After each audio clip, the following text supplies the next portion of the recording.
Eduardo Schneider. Meu pai é José Schneider, minha mãe Luísa Bono. Nasci em São Medelino, naquele tempo pertencente a Montenegro, atualmente município novo. Frequentei a escola naquele tempo, né, escola paroquial, até 1942, quando eu segui para o seminário. Eu tinha uma ideia de ser sacerdote um dia, né? E fui a Salvador do Sul, em 42. Lá fiz o curso de seminário e terminei em 47. Naquele tempo, evidentemente, nos anos 40, é uma situação bem diferente de hoje. E hoje eu passo asfalto, naquele tempo não tinha nada disso.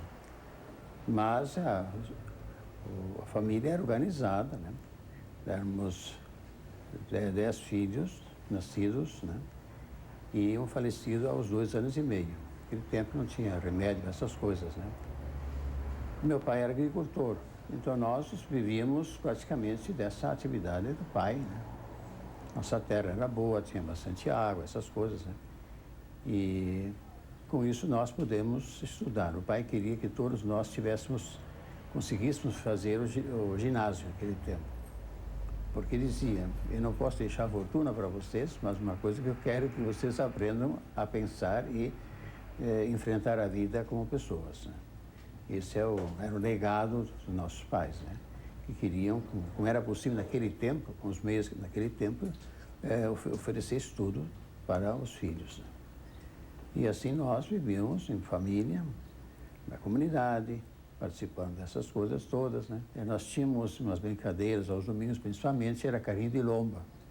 E a gente, então, inventava prancha comprida e para mais passageiros, um menor, roda mais alta. E nós tínhamos um apoiador, era um vizinho nosso que tinha uma serraria. Ele fazia o corte das rodas mais largas e era um incremento. Usávamos graxa para podermos viajar melhor. E eles quando davam um acidente, né? E num domingo aconteceu que da família com que estava visitando, tinha uma lomba muito grande e do outro lado subia. A gente tinha que descer e conseguir subir e depois derivar para a direita. E ele não tinha comando, o comando era com os pés, né? E ele então não conseguiu dominar e nós todos seguimos reto em direção ao muro e tinha assim uns 2 metros de altura e a água tinha assoreado aquilo tudo e só ficava uma pedra lá de cima. E todos nós, naturalmente, fizemos um voo de graça. Era o nosso divertimento, a gente descascava um pouco os joelhos, né? Mas isso pertencia naquele tempo ao divertimento. A gente tinha que construir a brincadeira, os jogos, né? Inventávamos e a gente com isso aprendeu uma série de coisas, né? Mecânicas e também os pais também tinham alguns instrumentos para nos auxiliar naquilo que era possível, né?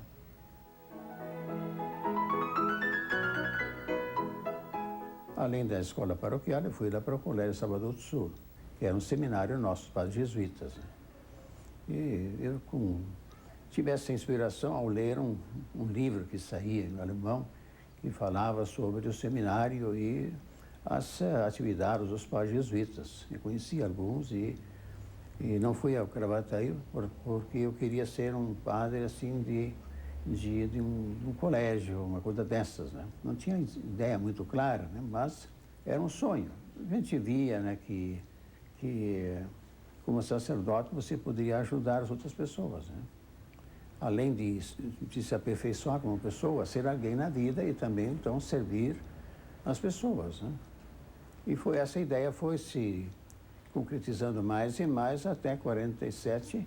Eu terminei lá o curso, né, de seminarístico e encaminhei minha vida para o noviciado dos padres jesuítas em Pareci Novo. Isso foi em 48. Depois de 6 anos de estudos em Salvador do Sul, passei para Pareci Novo, onde fiquei fazendo noviciado, que é a preparação para a vida religiosa. A gente vai estudando mais e mais e vai se aprofundando. O que de fato é essa vida religiosa? Nosso curso seminarístico Oferecia, além de francês e inglês, também oferecia grego. Eu podia estudar alemão também, ou italiano, conforme o caso, né? E a gente estava assim, se preparando para mais tarde, como padre, saber pregar, ter uma certa capacidade de retórica. E a gente estudava então a retórica dos clássicos latinos, Cícero e outros, né? Poetas, Horácio e outros. Isso pertencia à nossa vida como preparação para a filosofia.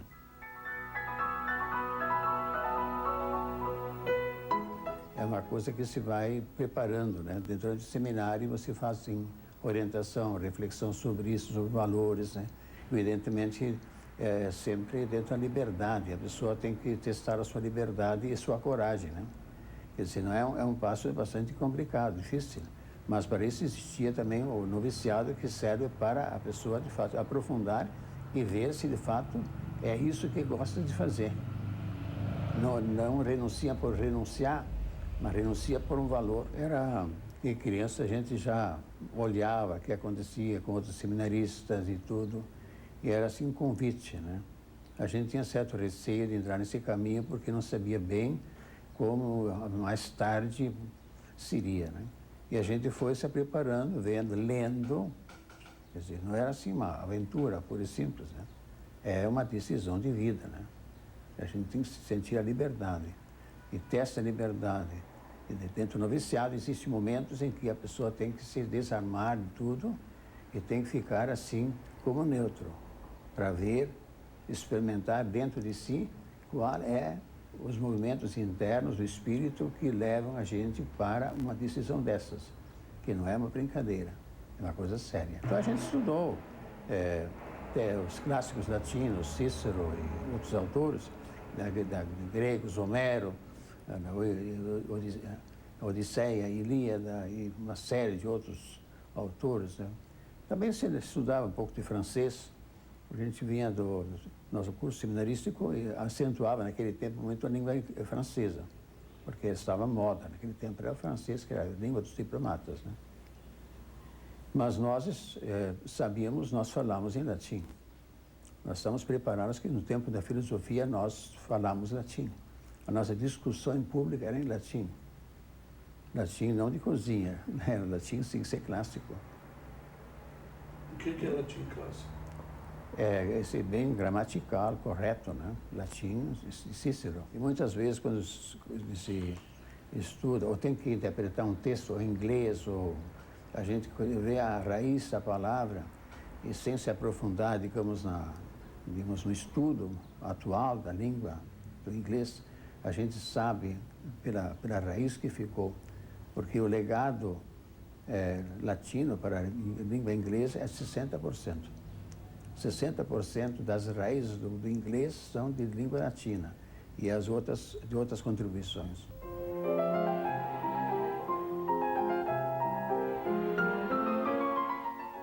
Eu acho que se ganha e se perde. Como assim? Se ganha e se perde. Há uma facilidade de comunicação, mas a celebração eucarística é a celebração do mistério. E o mistério não tem explicação, tem uma intuição. O religioso é mais intuição. É difícil de dar isso, né? O sagrado, o que é o sagrado? Vamos explicar isso, sim, mas se alguém não percebe que é sagrado, é difícil dizer para ele o que é, né?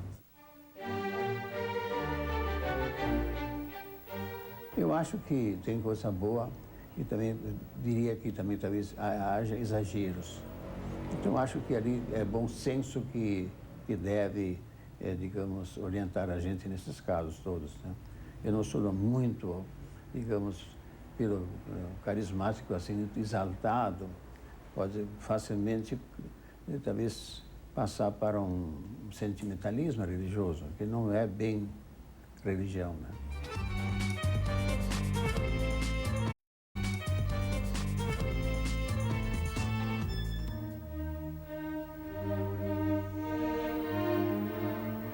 Me ordenei um filho do terceiro ano, 60, 7 de dezembro de 60.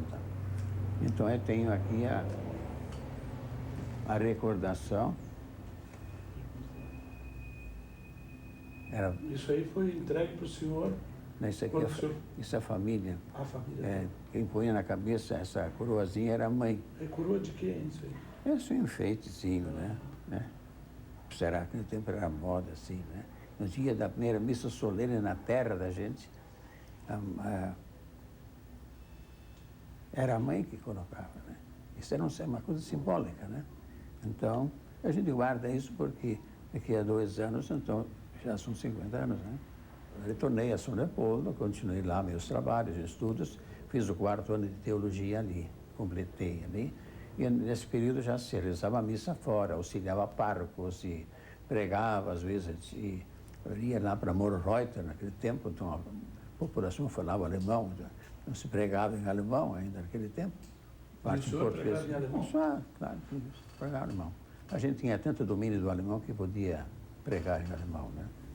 Não era tão clássico como se fala hoje na Alemanha, né? Mas eu já passei por lá, eles me entenderam perfeitamente, né? Depois eu fui adiante, tinha uma missão nova lá por Volta Redonda, essa região. É 1 ano de estudos por lá. Volta Redonda, Rio de Janeiro? Rio de Janeiro.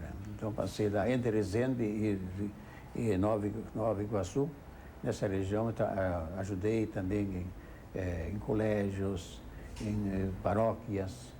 E tinha uma série, 4 lugares, fim de semana. Pegava o trem, né? Ia até Resende, 1h30, coisa assim. E também viajava assim.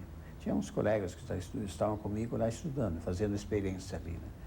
Foi muito interessante passar por cima de Agulhas Negras e descia para o outro lado, de ônibus, né? E lá descia, então havia uma região entre Minas e Rio de Janeiro, naquela região ali.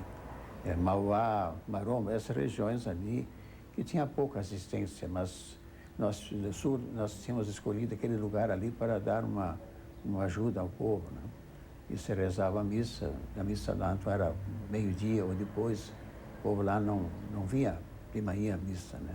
Porque lá a cultura do leite ali invita isso, eles têm que levantar e produzir o leite, né? E então, só depois do meio-dia é que havia liberdade, né? Então, vinha toda a família, vinha lá para a missa, né?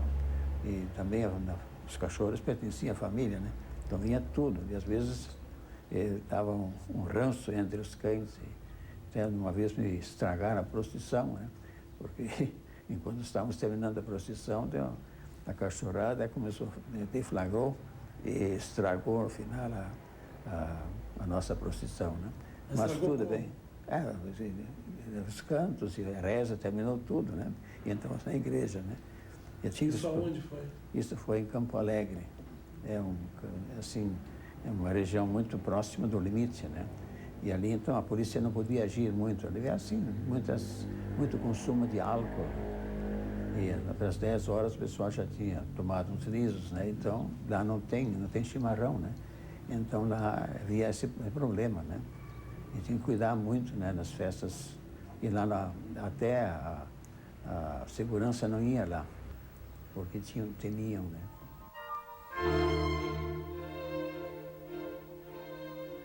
Havia um controle muito grande, né, nas faculdades sobre a expressão política e tudo mais, né? Mas eu já tinha certa maturidade, a gente sabia como vivenciar isso, né?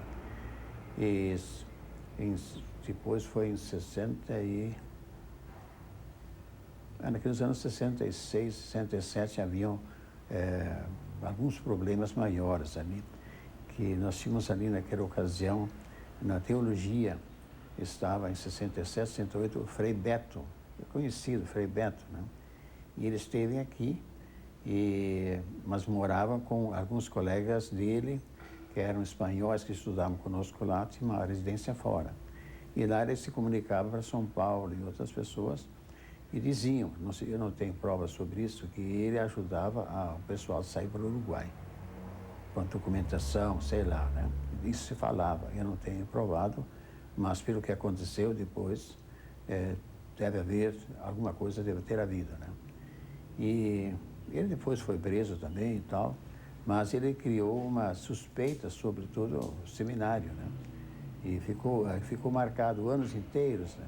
que as pessoas nem sabiam bem o que tinha acontecido, né? Porque ficou, né? A polícia de São Paulo veio para cá diretamente, né? Seguindo os contatos que era capaz de captar pelo correio, né?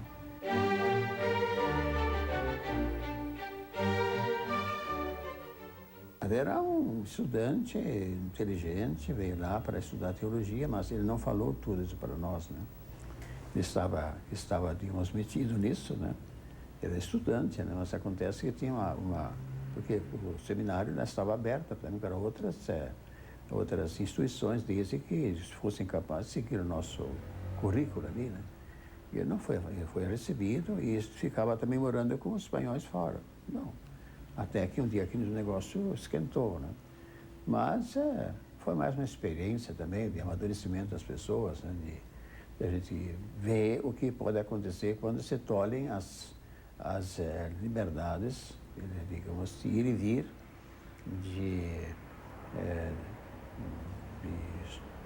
e a pessoa poder, digamos, dispor da sua liberdade, do seu pensamento. É uma repressão, né? Então, a gente aprendeu também a conviver com isso, né? Acho que faz parte também na vida de a gente passar por essas coisas, né? Porque faziam parte do grupo, né? E eles sofreram muito, porque mesmo um saiu daqui e foi para São Paulo. Quando chegou em São Paulo, na rodoviária já estava, quer dizer, eram ingênuos, né? Não sabiam como lidar com isso. Quando perceberam que alguns ficaram sendo presos aqui para Porto Alegre, né? E então alguns começaram a fugir, pegavam o ônibus e, né? Mas isso era fácil de verificar, né? Porque tinham os nomes, né? De uma outra forma tinham, né? Aqui na nossa região aqui do sul não havia muito problema, né? Mas mais os que vinham de São Paulo para cá e Minas Gerais, que estavam naquele grupo morando, né? E junto, deviam saber alguma coisa, né? Eu descobri depois também pessoas que denunciavam lá, cheguei a conhecer as pessoas e disse um dia até para a pessoa que não era bom ficar lá na saída do colégio espiando as coisas, vendendo revistas, né? Disse que, olha, melhor os senhores não façam isso, porque todo mundo ao redor está sabendo. Eu tinha medo disso, né? Eu tinha colegas também que eram militares, né? Eu sabia lidar com isso, né? Claro, não, tem que ser prudente, né? O primeiro desafio foi a construção da Unicinos, né? Porque tinha muito aluno e não cabia mais de lá naqueles prédios, alugado aqui do Cacheta, São João, aqui em Porto Alegre. Era muito difícil administrar isso, assim, disperso. Então... Você tinha mais ou menos quantos alunos? Né? Naquele tempo já tinha uns 9.000 alunos. E estavam distribuídos aonde? Estavam em São Leopoldo, até em Canoas, aqui em Porto Alegre. E na antiga sede, né? De manhã, tarde e noite, né?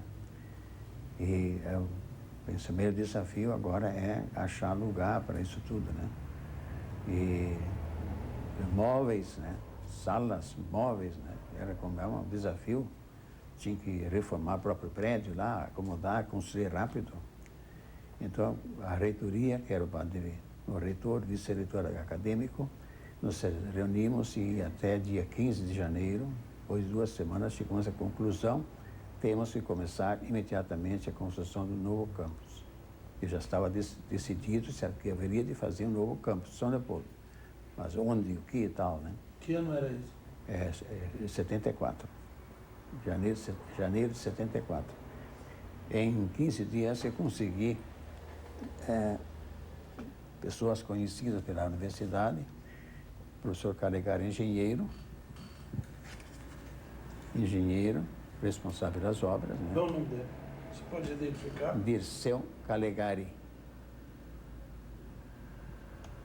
Eliseu Vitor Mascarello. Raul Rubleski.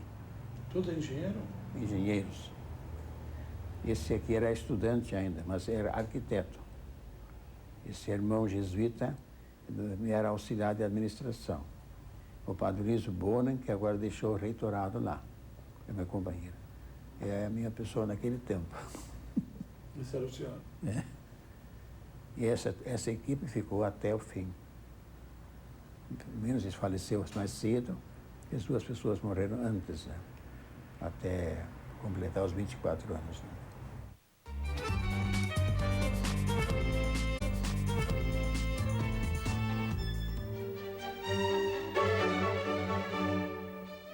Aquilo era uma parte era um pasto e um mato de eucalipto. São cerca de 80 hectares, 90 hectares naquele tempo, né? Depois se adquiriu mais alguma coisa ali, né? Então, e os primeiros investimentos, como é que foram? A Companhia de Jesus tinha recursos? Sim, a gente tinha a terra que era a propriedade do Colégio Cristo Rei, né? Então foi assim um negócio de irmão para irmão, né? Era mais suave tudo. Como aquilo era mato, etc., não tinha ainda nem avenida, né?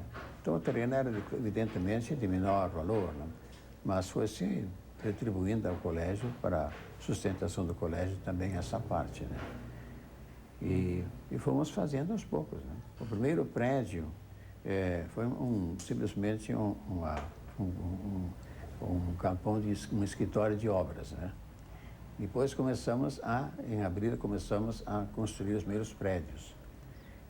Isso foi em abril. Em 12 de agosto, nós entramos nos 3 primeiros pavilhões de aula. Eu tenho fotografias daquelas aulas aqui. E em 12 de setembro, inauguramos solenemente com a presença do ministro da Educação, Ney Braga, governador, etc., autoridades, né? Presença do arcebispo, Dale Benson também, né? Eu tenho registrado aqui em fotos aí. Começaram as aulas ali, né? E não tinha ainda nenhuma rua calçada, só o calçamento começou depois, né? Foi um desafio, assim, meio não havia outra maneira de trabalhar, né? Enfrentar a realidade, né? Também os alunos tinham compreensão, porque era uma outra realidade e tal, né?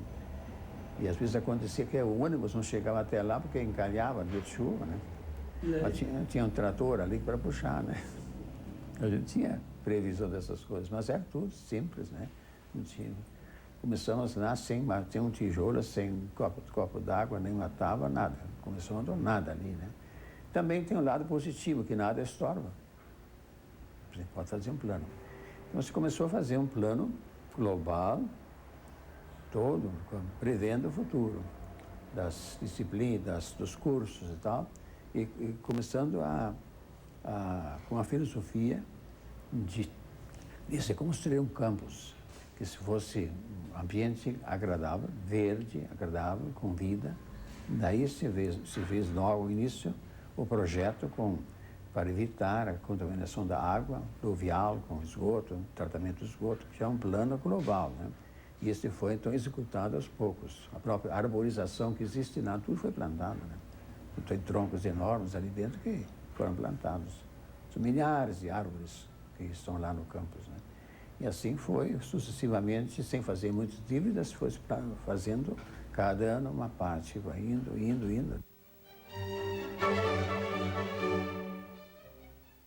Ter animação e ter uma equipe.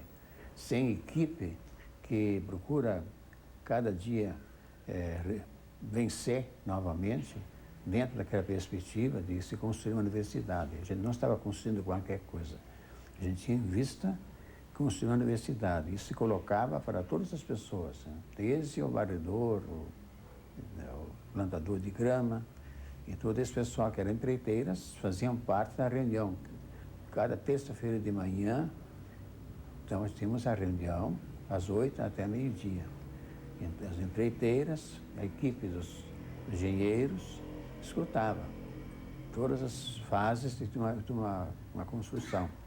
E a obra, conforme os pavilhões, eram adjudicadas, essas partes, e cada um tinha que dar conta do recado. Sabia, com o cronograma físico e financeiro, como tinha que ser feito. Então, o lema era esse,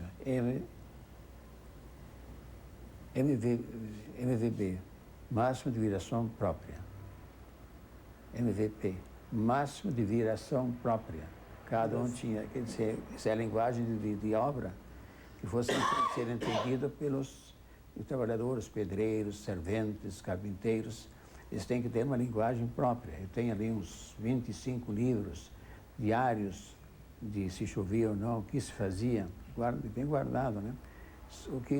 A linguagem própria dentro de uma obra não é uma linguagem que nós usamos, né? Tem uma linguagem própria. E os engenheiros todos têm que entender isso também para comunicar. E tem que fazer com que também eles participem dessa visão de futuro. Além de, evidentemente, estarem entrosados com a prefeitura, com o CE e tudo mais, que são os órgãos públicos que viam, de fato, viam que nós estamos determinados realmente a construir uma universidade.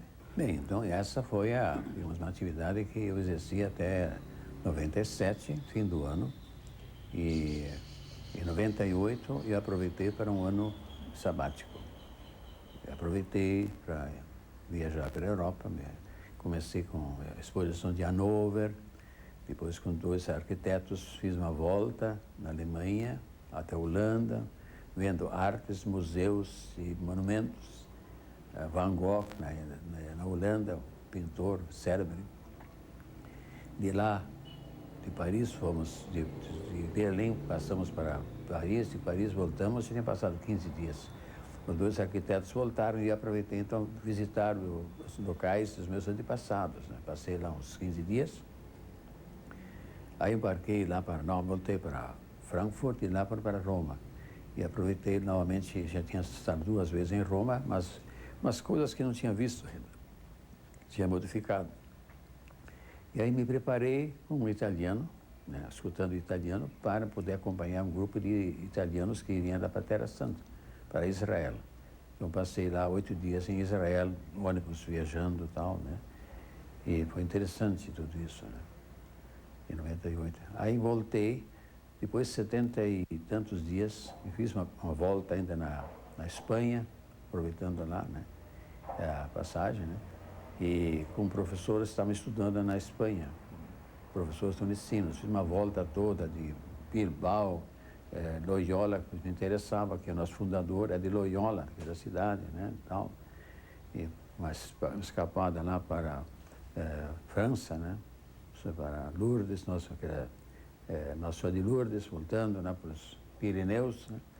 E aí depois fiz uma volta até Salamanca, Toledo e voltando, né. Bom, eram 75 dias, estava caminhando sempre por aí, né. Estava, em 99, recomecei lá com o reitor, que convidou no começo do ano, depois do ano sabático, para uma assessoria dele. Quando chegou a metade do ano, um dia o provincial, que é o nosso superior, né, maior da província, ele disse, olha, estou precisando um diretor-geral do Colégio Anchieta. E nós estamos reunidos aqui e Caio, seu nome está apontado ali. O que isso você acha? Ele disse, bem, me deixa pelo menos 8 dias para mim eu pensar, e também o Espírito Santo também tem que pensar um pouco nisso ali, né? Depois de 5 dias ele bateu de novo, né? É que tinha falecido o padre Francisco Stadman, que era diretor-geral, que Dom Anchieta tinha falecido em janeiro, e não tinham ajeitado ainda. Ele disse, olha, me deixa uns 8 dias que eu vou pensar. Bem, era um rumo diferente, né? Só em 57 tinha trabalhado em colégio assim em Porto Alegre. De lá em diante não, só em outros lugares. Né? Depois de 5 dias ele novamente deu o sinal, digo, olha, me dá mais um dia pelo menos, né? No dia 7 dias, ou 7º dia eu avisei, disse, não, tá bom, só dizer quando é para ir para lá. Então ele disse, bem, então é 17 de agosto. Tá bom, já estamos em agosto, né? Tinha começado as comunidades do ano. Aí me mandei para lá. Bom, tinha que ver, estudar. Claro, a universidade tinha muitos centros, era maior do que um colégio, só que é uma outra atividade, né? E a gente passa pela vida, a gente aprende uma porção de coisas, né? Foi lá estudando, lendo, pedagogia, autores, etc. Né? E foi indo, observando, trabalhando, né? 7 anos.